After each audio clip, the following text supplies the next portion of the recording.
যার কাছে বাপ আর মা আছে সে ইলন মাস্কের চেয়েও পয়সাওয়ালা, সে বিল গেটসের চেয়েও পয়সাওয়ালা, তার মতো ধনী আর পৃথিবীতে নাই। ঠিক কিনা কথা বলেন?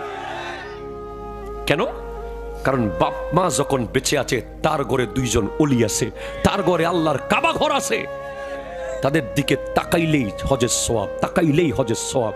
তুমি অষ্টগ্রামের সব মানুষের দিকে তাকিয়ে থাকো, যদি চেহারা তোমার আব্বার আম্মারটা না হয় তুমি হজের সওয়াব পাবা না। ওই মায়ের চেহারাটাই লাগবে, ওই বাবার চেহারাটাই লাগবে। যতবার তাকাইবা ততবার হজের সওয়াব পেয়ে যাবা। যারা মাকে 100 টাকা দেওয়ার আগে বিবিকে প্রশ্ন করে, মায়ের হাতে 100 টাকা দেওয়ার আগে বিবির কাছে দরখাস্ত লেখে, মাননীয় বিবি, বিষয় আম্মুর হাতে 100 টাকা দেওয়ার অনুমতি প্রসঙ্গে। কথা কয় না? জনাবা, সবিনয় নিবেদন এই যে আমি কি আমার মাকে 100 টাকা দিতে পারি, আপনি কি অনুমতি দিয়ে আমাকে বাধিত করিবেন? এরকম যুবক, এরকম জামাই কি অষ্টগ্রামে আছে? আল্লাহ আছে।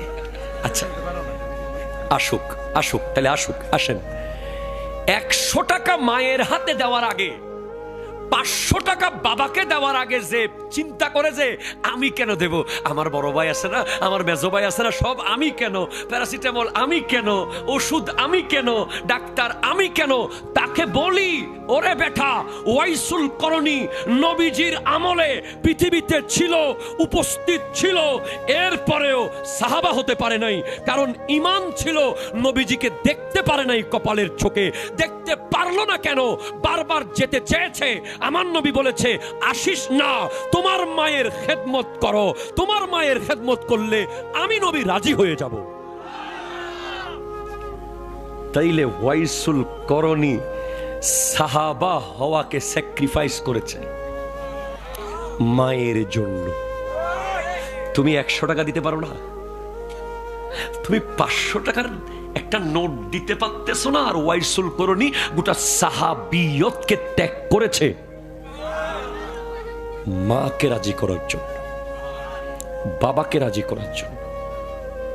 তুমি এটা একটু মাথায় নিয়ে আজকে যাইও, যখন তোমার হাত কাঁপবে মা বাবাকে টাকা দেওয়ার সময়, তখন তুমি ওয়াইসুল করণীর কথা ভাবিও।